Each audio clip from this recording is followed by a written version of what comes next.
journey. We've been talking about conquering territories.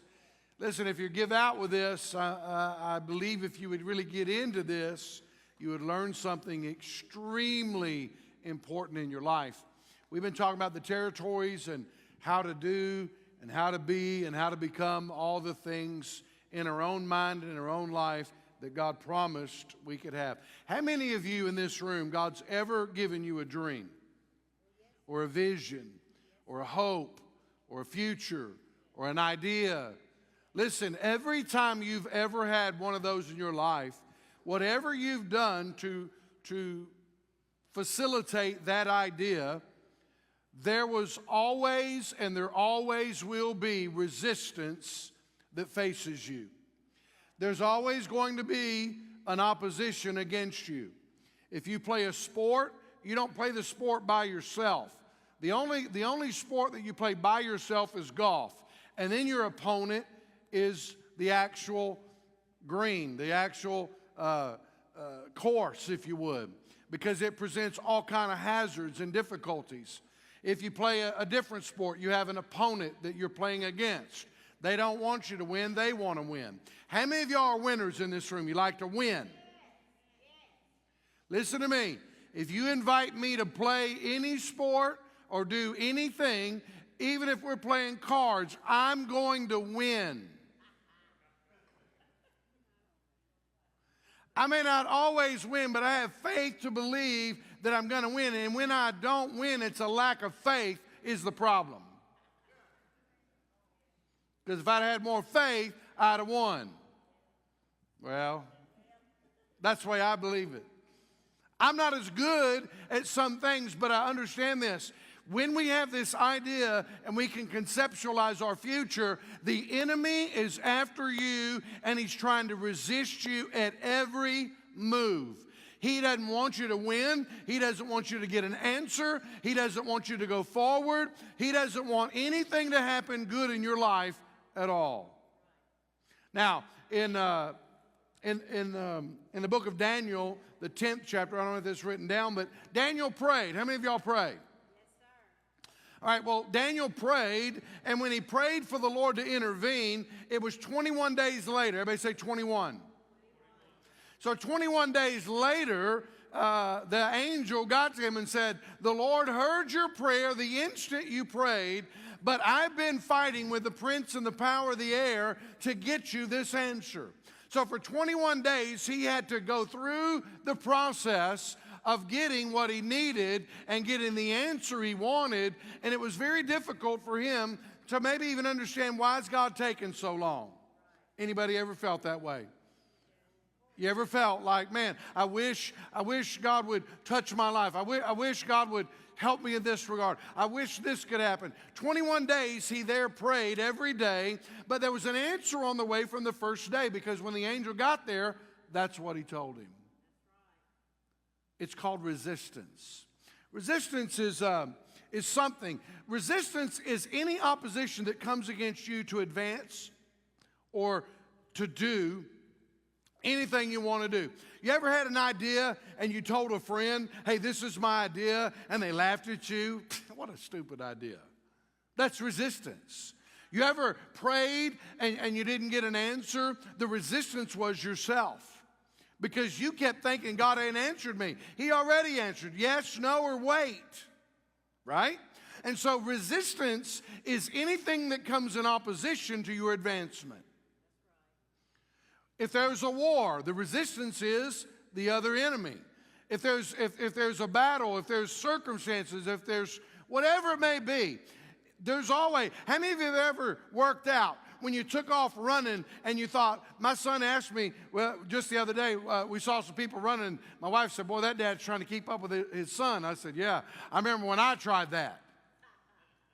I stretched out. We got ready. Caleb took off like a deer. And I was like, "Oh, I can't run that fast, so I'll just go slow." I ran down one straightaway, and before I got to the turn, my body said, "Stop." You know what that was? That was resistance from my own body. If you work out, the moment you can't lift anymore. See, the weight is the initial resistance because it's what you're fighting to get your muscles stronger, right? But when you can't go anymore, the resistance now transfers from the weights to your own muscles because your muscles say, stop. When I was running, Caleb was getting farther and farther and farther away from me, and I could see him going, and I thought, well, I want to keep running, and my brain said, keep running, and my heart said, if you don't stop, we're going to kill you.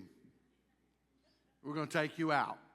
That's resistance. You understand? Resistance is what fights us in the midst of us wanting to do good. Now, we see Joshua.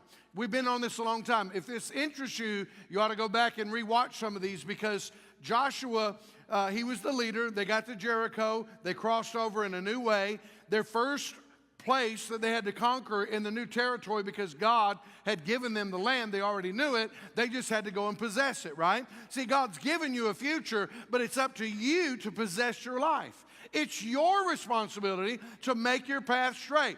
God will help you, and God intervenes, and God shows you, but you have to do the work. So here they are, they're on their journey. They see Jericho, which represents strongholds. You know, it was the big gigantic walls. They had to march around, be quiet. Then they fell flat when they shouted on the seventh day, right? They went from there, they went to Ai. Ai was a city that it was a small city, so they thought it's not a big deal. We'll take them. But there was compromise from Jericho, so they literally got defeated at Ai, right? So then after they won that, they found out the sin. Then they were camping out, and the Gibeonites came and tricked them. They looked all poor. They had moldy bread and terrible wine, and clothes wore all out, shoes wore out. And they told them, we've traveled from a distant land, and all we need, we just need you not to kill us. And so Joshua doesn't even pray. He does nothing. Come on, how many times in your life have you just made a decision on something that's going to affect your future and you didn't even pray? Me and Jimmy. About 3 or 4 of us now. Come on, how many times you made a decision in your life that was going to affect you, and you may not even realize how big the effect was going to be, and then you say, ooh, I wish I would have prayed. You know what that is? That's the resistance of your own mind, because you think you can handle it all real cool, real good, real quick. So they finally get over Ai. They get over the Gibeonites that tricked them. And then all of a sudden now the Gibeonites, they're in this alliance with Joshua, and now their town is being attacked by Jerusalem and the 5 kings. And so now the Gibeonites say, you know what, Jed, you owe me. We're in alliance together. You better go protect my house. What's Joshua do? He goes and fights a battle that wasn't even part of really his battle, but he had to go do it because he's in an alliance with people he didn't even like. Remember, he made them be, well, that's another message. I'll go back to that later, but he made them be slaves from then on. Now, what's interesting is all this stuff happens, then these 5 kings that came against him, the one from Jerusalem, that represented, and I preached this to you about 3 weeks ago, identity. The identity of Jerusalem basically now qualified Joshua to take over everything. If you could take the main thing, you can take all things, right? So then he goes from there, and we see these things line up, and now we get the 10th chapter, we get to Lachish. Everybody say Lachish. Now Lachish is the only place where Joshua, as you read this, they are destroying these cities like at will. They just go in the area, bam, bam, bam. I mean, when you're anointed by God to do something, man, you can just start doing it and doing the work. And they're just falling at the wayside, one after the other. I'm only preaching 10 to you, but man, there's like 100 in this book. They're everywhere. Kings are falling.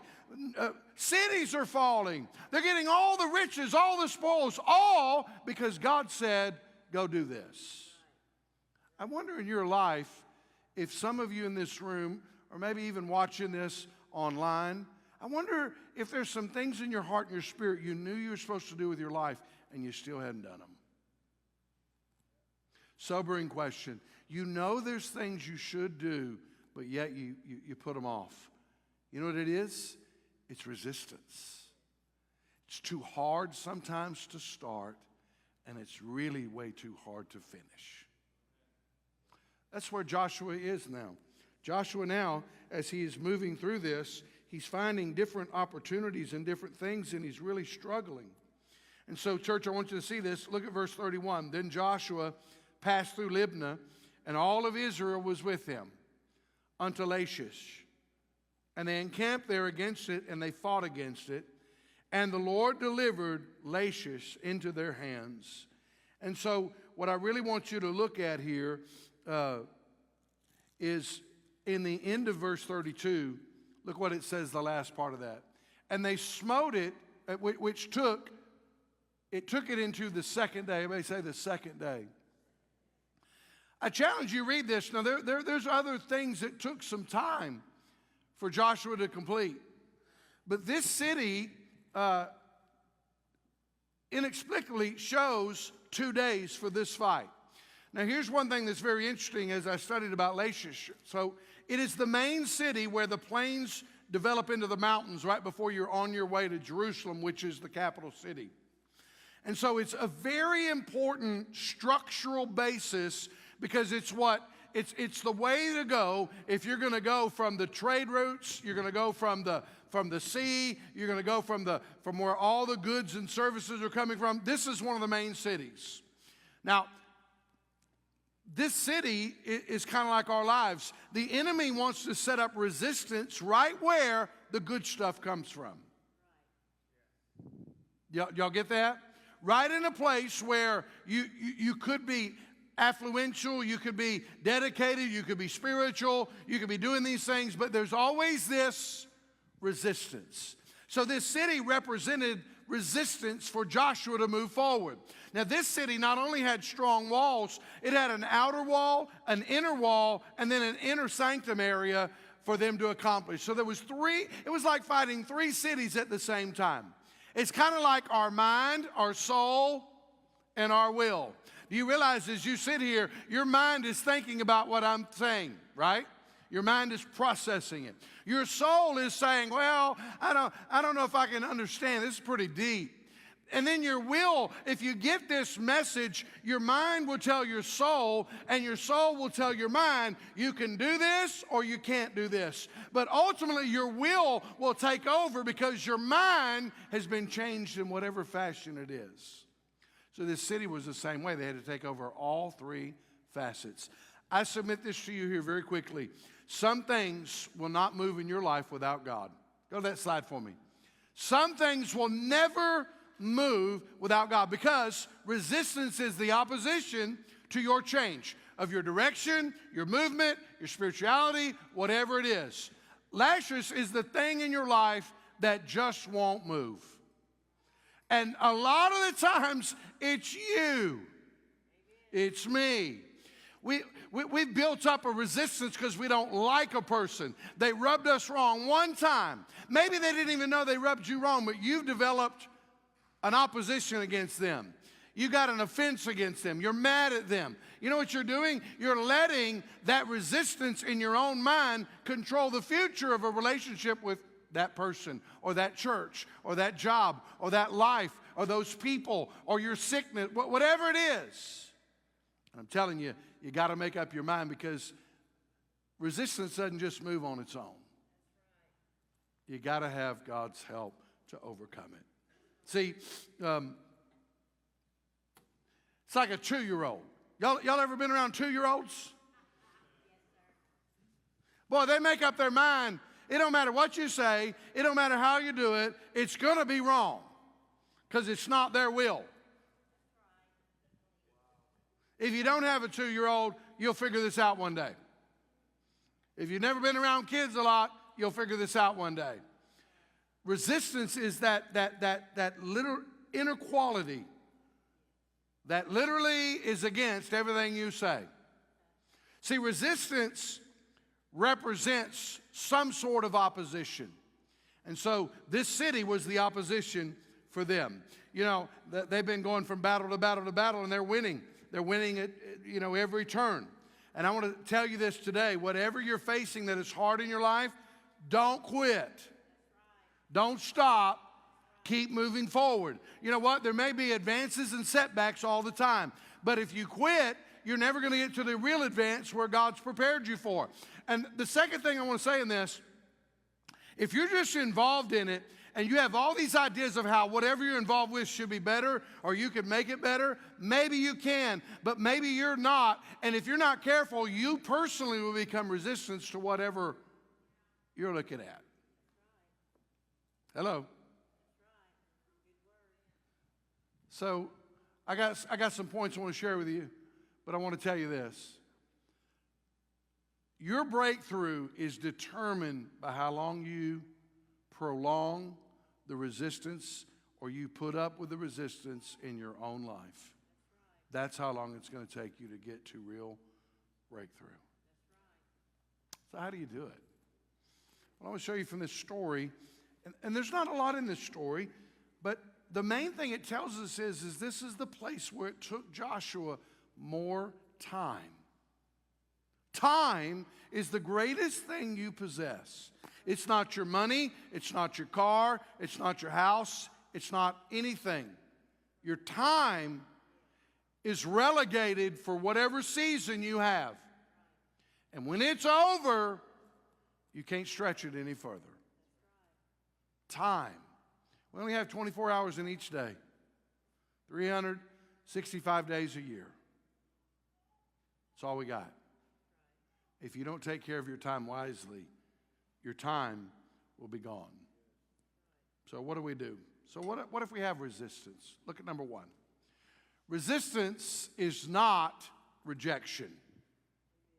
Now, resistance is something that is opposing you. It's a little tougher. I like to call it this. I think it's more frustration than it is anything else. Come on, doesn't resistance like frustrate you? You don't understand why you can't break through this circumstance that's going on. The enemy's after you. Things are against you. Remember, I told you the prayer. Daniel prayed the prayer, and the angel said, the first day I heard your prayer, but I couldn't get to you. It took me 21 days. Stop giving up so quickly because you have a little bit of resistance. It's not rejection from God. It's not difficulty from God. It's just a process that you personally have to work through so you can get to the place where you're wanting to be. Intended destinations are great, but if you don't work it out, you never, ever, ever get there. Stop looking at a little bit of resistance as God telling you no. Work through it. It doesn't mean that you can't do it. It just means that maybe you got to increase your muscle. You got to increase your prayer. You got to increase your work. Like, listen, resistance makes you better. A good loss for a team sometimes makes you better. When you're lifting weights, if it's easy, you're wasting your time. Because you need the resistance that break down your muscle so that your muscle, when you eat right, can regroup itself and get stronger than it was the day before you started lifting. That's resistance. You see, they were facing this because they were taking enemy territory. They were doing good. They were advancing. They were dangerous to the enemy, if you would. And the enemy fights what he fears. Now think about this. He's resisting Joshua because they were expanding into the kingdom, right? A couple other people I thought about. David was resisted because by Goliath and others and different things. A bear, a lion, all these other things. Why? Because there was an intended destination for his life and he was going to carry a kingdom. What is resisting you is determined by the level of life you're living and the future of your life that you could have. The enemy resists you because you carry purpose, an idea, a hope. Look at the bottom of this. The enemy don't waste his ammo on empty people. Why shoot your gun at something that doesn't have a gun? Right? The enemy's not wasting his time if you're empty. He's going after people that have purpose and destiny and hope and dreams and ideas. That's who he's coming after. If hell's fighting you, it's because heaven is looking after you. Let me say that again. If hell is fighting you, it's because heaven is looking after you. I need you to really hear this and understand this, because resistance is what makes your muscles stronger, spiritual, physical, even mental. It gives you the capacity to actually control wherever you arrive. See, sometimes you've not got to where God's called you to be there because you don't have the ability to control where you're hoping to be. Did you hear that? You don't have the ability, or I don't have the ability, or whoever don't have the ability to walk in the place where they're hoping and dreaming they're going to go. So you have to have a little resistance. So you build up the muscle. You build up the idea that you can make it. You build up the concept of living out this life and doing what God's called you to do. And then you can arrive at that purpose. So it's not rejection. Number two, I really want you to understand this. The greater the opposition, the greater the resistance, the greater the reward in your life. Now, I could preach a long time on a lot of these. I'm not going to hold you a long time today. Oh, by the way, I really appreciate Camber and her video. Did y'all see that this week?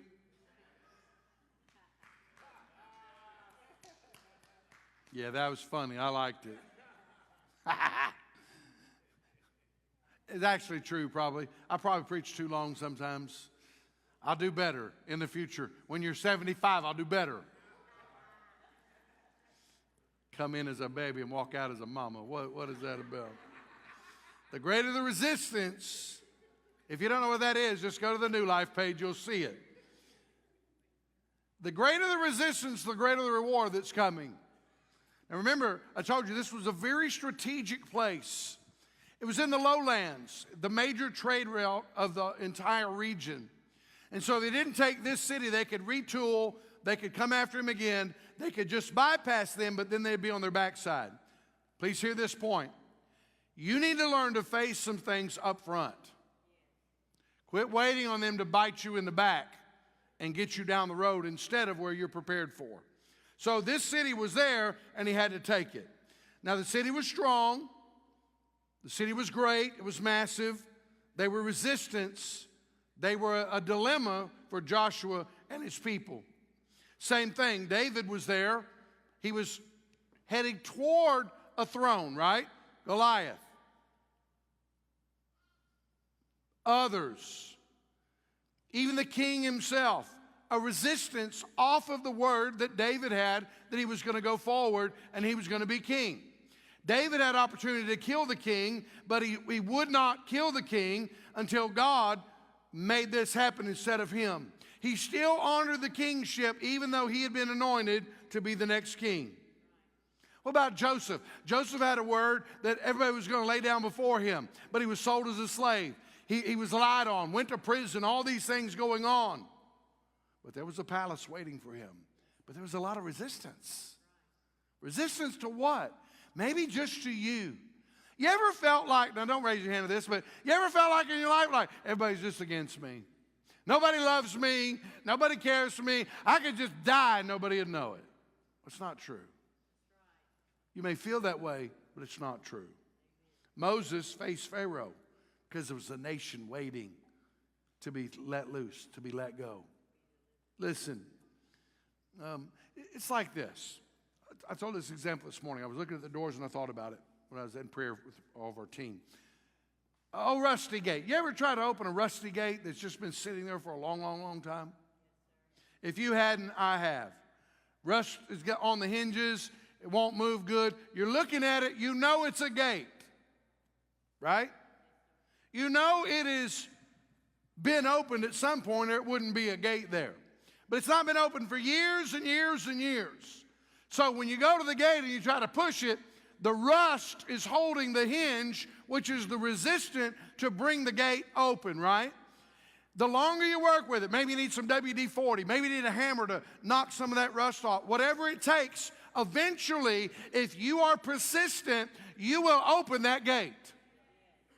I'm telling you on the word of the Lord in your life, some of the stuff in your life has been closed for a long time. You've been so despondent because nothing has reacted to your little touch. You might need to break out a hammer. You might need to get out the oil. And you might need to do some work to get the gate back in the position it used to be in so that you can go through it like you want to go through it. But if it won't open, it don't mean it's not a gate anymore. It's just resistant now because the elements have overtaken it. Some of the elements in our lives tries to overtake us and keep us off of our mark.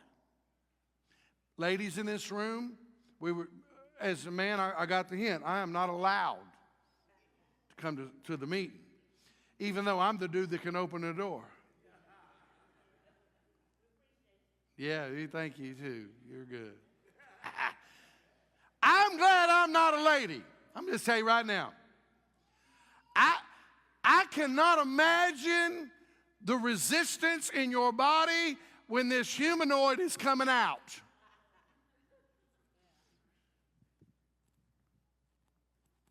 Unbelievable amount of pressure. Unbelievable amount of resistance in your own body. Bones are literally just about breaking for a birth to come. See, some of you in your life, this resistance is equivalent, not in pain, but it's equivalent in the same way. There's something that's trying to be birthed in your life, and you have to change. Your body has to morph into something else at times, if you would, so that you can do. Maybe you have lack of sleep, and you got to work harder, and you got to do all these things. All of it, though, is resistance. Lachish was this city that was totally against Joshua, and they were dug in. And for it to take 2 days for Joshua's army, this is a big thing. I just read it to you. It took them 2 days. Read all the other ones. You don't read that. I think it's there so God can even show us even today. There are things that are trying to resist you. Stay the course. Be strong in the Lord. Go back to chapter 1 of Joshua. Be strong and be very diligent. Take the word and understand God's got you, and God is here to help you. Third point. Everybody say number 3. You have to learn to endure what is opposing you. You got to endure it sometimes. Listen, I don't know any better way to say this. Sometimes you can't change what's coming against you. Well, I just do something different. No, because that a lot of times you just go do something different, you quit. If you're on the right path and it's hard, that's why Galatians 6:9 says that we have to believe, we have to know, and we can't be weary in well-doing. We got to just keep doing well, right? Look at the verse. Look it with me real quick. Look what Galatians 6:9 says. It says, let us not be weary in well-doing, for in due season we shall reap if we faint not. That means you're going to win. Go back to the slide. You will win, but resistance is there. Don't grow weary. Don't get too tired. Don't get put out. Just keep doing well, and God will help you, because you got to have hope, and you got to have understanding, and you got to outlast the resistance that's coming against you. They fought day 1. Resistance is tough. Maybe they got through. They don't tell us how it went. Maybe they just got through the outer wall.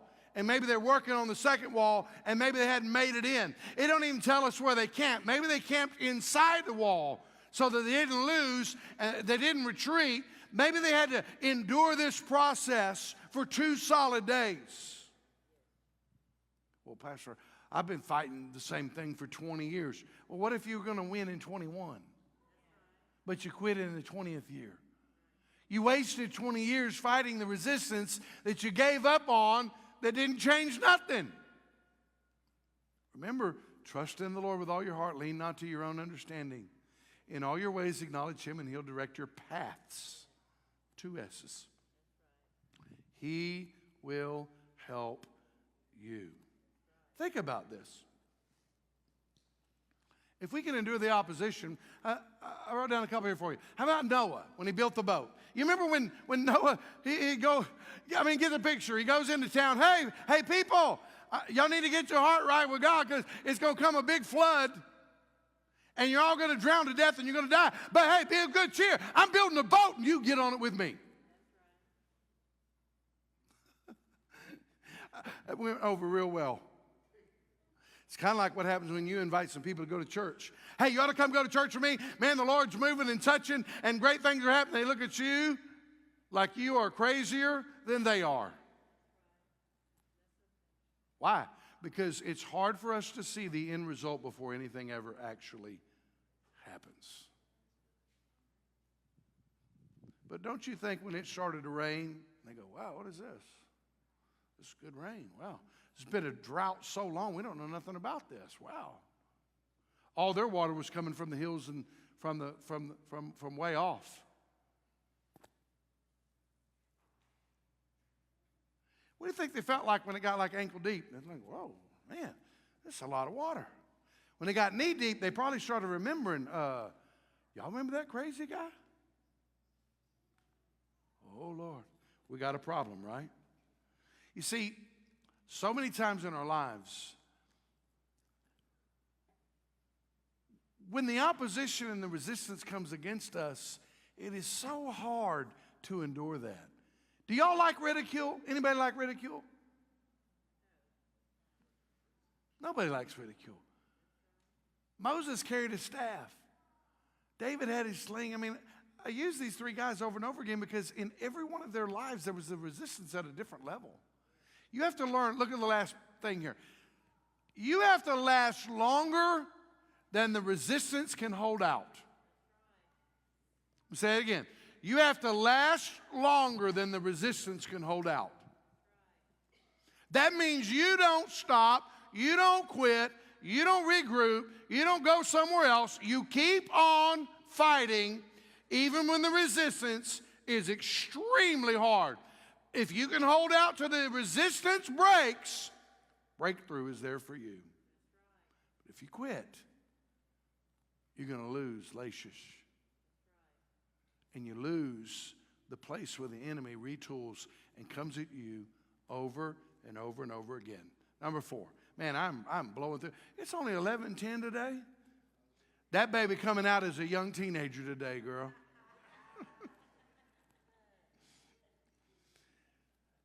What we fail to see sometimes is God really increases our strength through the resistance. My sons get up at 5:30 and they go to the gym. They ask me, you want to go to the gym with us? No. I should, but there's a resistance in my mind that says no. Why? I don't know. Because I know it'd do me good, but yet I don't want to do it. Don't look at me like that. You do the same thing. You know what could be good for you. We're going to do it later.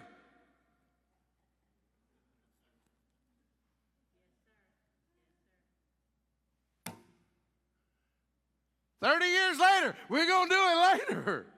Why? Because that's the way our makeup is. When we face resistance and we fight it, it makes us strong.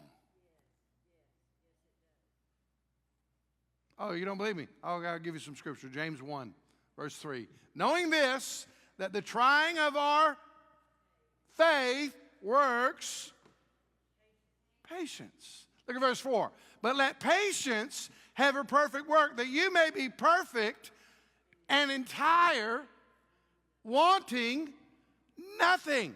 So those verses are telling me, as I do this, I'm getting better. I'm getting stronger. I'm enduring. I'm making it. God is strengthening me through the resistance I was facing. When resistance is against us, we get stronger. Without resistance, maybe we never grow. We never form. You know, the things in the world that get better and better and better as they're challenged. Y'all, anybody own a diamond in here? The diamond was made under pressure. Without pressure, there's no diamond. It's just a lump of coal. You ever looked at coal? It's black. It's used for burning, to create heat. But if you press it together hard enough, it makes a clear diamond. How does that happen? Intense pressure. Sometimes the hardest things in our lives for us to get over is actually what makes us into what God intended for us to be the whole time. You face that sickness, you face the addiction, you face the problem, you face the opposition, whatever it was. When you attained victory, you had a victory you'd have never had in any other way in your life. Lachish was this kind of city because once they conquered this city, nobody could retool in the north, and nobody could retool in the west, and nobody could retool from the south or from the east. It was, you remember a few weeks ago I shared with you how the Lord said, you're going to break out on the left hand and on the right? Y'all remember that verse? This is the affirmation of that opportunity. They couldn't really retool from the north because it was mountainous and all the problems. So they'd already solved the north. The south was already been taken care of because they already conquered it. That meant people from the left and right couldn't retool them and help them. Here's the word of the Lord on that. Things that are on your periphery, stop paying so much attention to them. They're trying to retool the opposition and the resistance that's against you. Stop worrying about what the person of a person of a person of a person said. Guess what? They already all talk about you all the time. They can't stand it. If you don't mind it, it won't matter. Well, how do I overcome this? These are words said against me all these years ago. Who cares? Why are they so greatly affecting you right now? Because you allow them to. It's the resistance that's in your life the enemy knows you can't get over. So God will make you strong, and he'll give you promotion once you overcome this. Lastly, hear this thought. Resistance always, eventually breaks. At some point, you're either going to die or break through. It's either going to get better or it's going to fall totally apart. But that's based on your dealing with the resistance that it created, whatever it may be. Every person in this room has a Lachish. Every one of us. Mine is probably different than yours. Yours is probably different than mine. But we all have something. Something that is resisting our promotion into our destiny. See, it's interesting to me. Think about this again. This is one city. This is a very fortified city. It took 2 days because they were so resistant. The enemy is resilient. You hear me? He will bounce back and keep bouncing on you over and over again. But that's where you have to be strong in the Lord. That's why Joshua told his men, he told them several different times, he told the captain, get the word in you. Learn the word. Get the word inside of you. Don't turn from the left, don't turn from the right. Honor the Lord. Learn it, meditate on it, recite it, rehearse it, get it inside of you. When you're in trouble, speak it. When you're going through difficulty, speak it.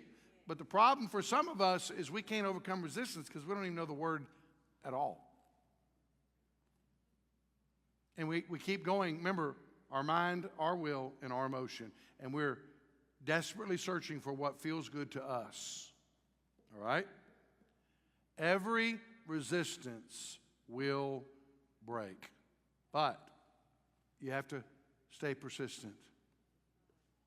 You can't just go at it for a day. What if Joshua quit the first day? This is a tough city, guys. I'm sorry. I realize Jericho was much larger, but the Lord gave us a direct word. We're fighting this one, and hey, we're going to take a break. We're going to have to lay down and go to sleep. We're not in Gibeon anymore. I'm not asking the sun to stand still again. We're just going to fight again tomorrow. Some days, the Bible says, having done all to do, stand. When you've done it all, just stand. Don't give up. Don't retreat. Don't stop. Just stand. They probably had to stand guard all night long. Some of them took little breaks. Some of them did whatever it took, but it took 2 days. It don't tell us if they slept or not. I don't know. Maybe they fought for 2 whole solid days around the clock. I don't know. But what I do know is this was a different kind of resistance than every other city he had already faced. Now, what's your story? Let me close with this thought. What's your story? I promise you the addiction will not outlast God's grace.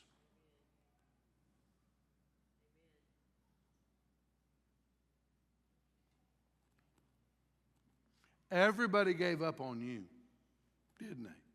Isn't it true? Because you had what? An addiction. Nobody could see that in 2023, is that right? 22, 23, 22. Nobody could see in 2012 and 2013 or whatever year it was, nobody could see 10 years in the future. But God did. God knew. If I could just get everybody. I've heard this story 100 times. He called Kenneth. And Kenneth even told me that, and you know this, and I ain't saying nothing wrong here. Kenneth said, he ain't living with me. Why? Because there'd been so many problems. But something in Kenneth's heart said, I'm going to give him one more chance. Come on, aren't you glad in your life the Lord had never given up on you and says, I'll give you one more chance? Listen to me. The addiction will not outlast God's grace. God's grace will always prevail. I don't care how big the fight is, how big the resistance is, how big the emotions are. God's grace is good enough. It's funny. It's really funny. They would come to church here, and Kenneth used to go back and forth with Dieball, preach over there a little bit. And he was in the car, and he told Kenneth, he said, my whole family is going to get saved in that church. Matter of fact, turn me around. I don't want to go Dieball with you. I need to be at my church. Isn't that true? What happened? Grace got inside the heart, and I don't care how bad the addiction had been. When it's time, it's time. I don't care how sick you are. If God's going to give you something, there ain't no resistance that can stop it. I don't care if you ain't got no money and you got vision. God will give you a house. God will give you a dream. God will give you a business. God will give you a future. Whatever it may be, if you trust Him totally with your life. And it's in accordance to His will. Depression cannot outlast God's peace. Man, depression is running rampant in this world today. What could you do to help somebody that's depressed? You say, well, I'm depressed. Then help somebody that is depressed. Start showing them the goodness of their life, and immediately you'll begin to see all the things in your life you shouldn't be depressed about. See, God's grace covers in a way that, man, when you don't think you're ever going to make it. Come on, you ever had a dream, you're like, man, this is never going to happen. Like, I've done exhausted all my efforts. Probably when you've exhausted all the ability for you to do something is when resistance will break and God will intervene. Resistance is a hard thing to deal with. But you got to trust the Lord. You got to keep moving forward. It says there in that verse 32, and the Lord delivered Lachish into the hands of the Israelites. Look, the Lord delivered. Who delivered? Now, please hear me. It wasn't a better plan. It wasn't a strategic opportunity. It wasn't, let's get more men. Let's get this done. No, the Lord delivered them. I don't know what you need to be delivered into. But if resistance is stopping you, stop believing that you are the source that's going to make this happen. It's all God. That's right. Amen. And the faster we figure that out, the faster resistance will leave us. The Lord causes all the victories. Mr. Jackson, you're walking in victories that nobody saw. Why? Because the Lord caused it. Say, why are you picking on Mr. Jackson? Because he's my friend and I love him. And I ain't picking on him. I'm telling you a story. If God could do it for him, he could do it for any of you. Don't tell me God can't do something. If he did it for one, he can do it for anybody. As a matter of fact, if he did it for you, he probably can do it for sure for everybody. So let's close with this thought. Some of you walked in here today, and you didn't know what I'm going to preach. You don't know I don't even know what's going on in your life, but I guarantee you there's some resistance in your life. There's some stuff you're dealing with. Even though you've been through great resistance. You ever notice this? There's always resistance. How many of you in your life, you go from one battle to the next battle, to the next battle, to the next battle?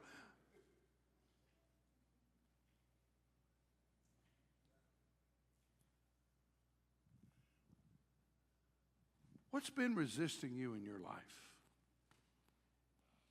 What's against you?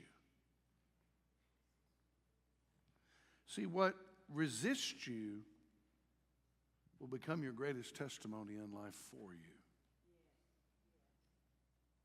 Now, I've never been a drug user before. I don't witness to drug users as good as he can. I can tell him what the Bible says. He can tell them, this was my life. Look how God changed me. Not proud of it, but it's a testimony. It's the truth. I may not be good at some things in my life I don't have ethos with, but I know this. If God helped you overcome something great, if God helped you do something great, that is the greatest thing for you to tell other people about. Because you have ethos. You have understanding.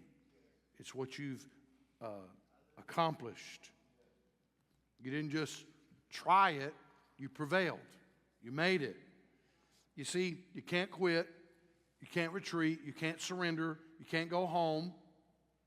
Because your test today, the resistance of your life today, creates the testimony of tomorrow. It's what finishes it all. Now think about this. Your life is worth fighting for. Your marriage is worth fighting for. Your kids are worth fighting for. Your church is worth fighting for. Your job, your future, your life, your money, whatever it is, you got to make up your mind, this resistance is going to stop. Let me give you a precursor. There's some things that maybe God's allowed to be resistance in your life to make you stronger. So that when you arrive at your destination, you have the ability to manage and control what God's put you over. Can I help you with a verse? You've lorded over the small things. You overcome the small things so you can lord over the small things. When you overcome the big things, you can lord over the big things of life. Lachish was a city that had to be taken. And it took a little bit more time because there was great opposition and resistance against the people of God. So what do you have to do? Well, you got to stay strong. Listen, you have to trust in the Lord and really push forward. But you have to do the work. Just because it was there and Joshua showed up and said, okay, we're going to take this city, that don't mean people didn't have to die. Doesn't mean there wasn't work to be done. And I'll just say this in a passing. I won't start another point here, but sometimes what you accomplish and what you get through on the resistance and you kind of move on a little bit, the enemy has time. He regroups and he comes right back at you with more resistance. So what do? You fight. You believe. You do the work. You process. You move forward. You hope. You believe. And you work. Whatever the resistance is in your life now, trust in the Lord that God will help you attain the victory. Stand with me this morning.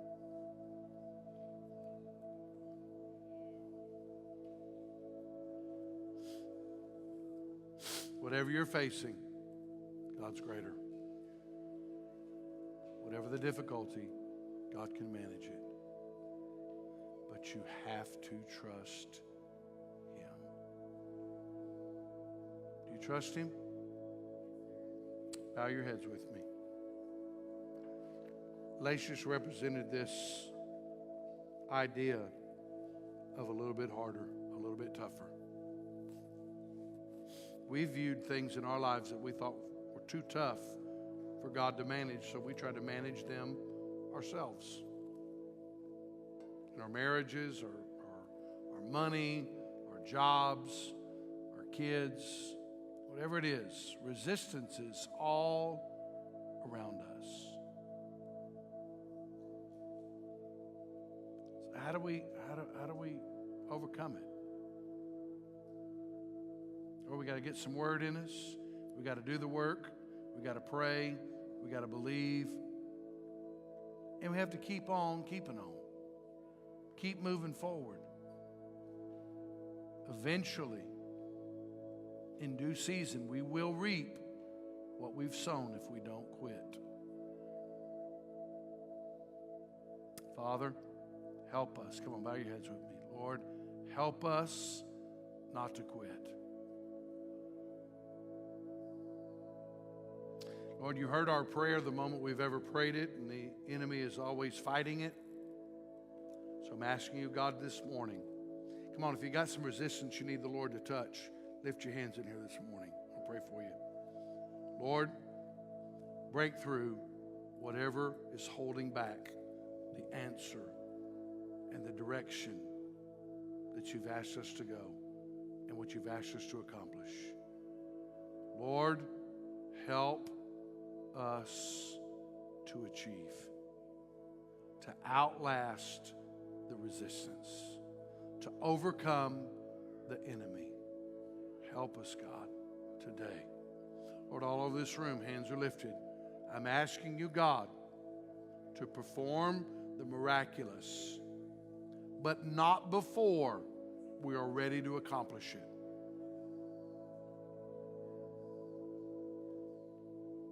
Hear the word of the Lord. Do the work. Get yourself ready for what God is going to move you into. Overcome the resistance.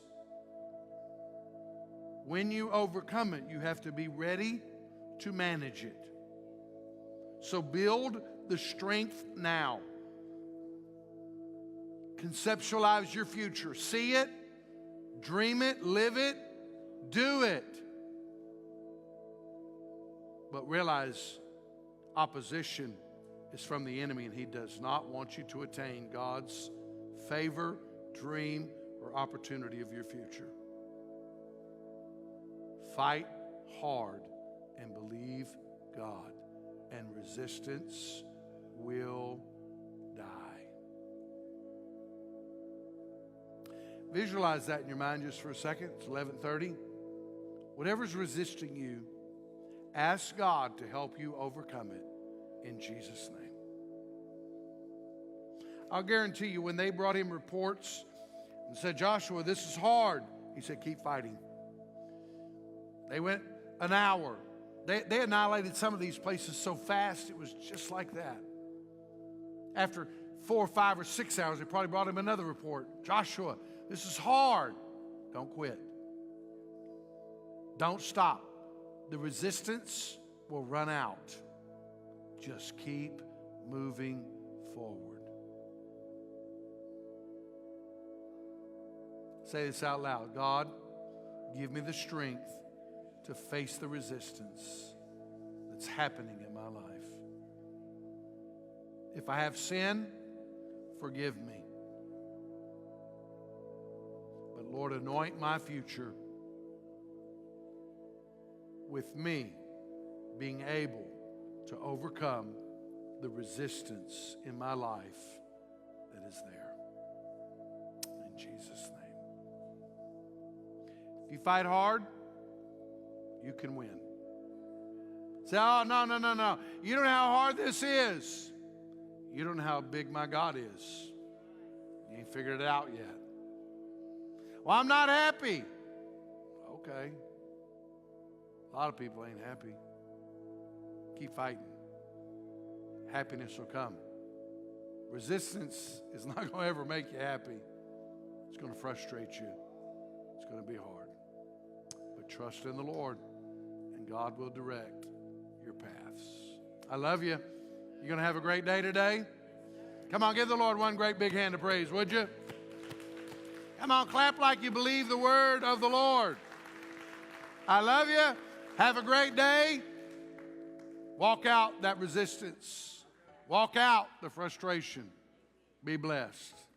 Have a great day.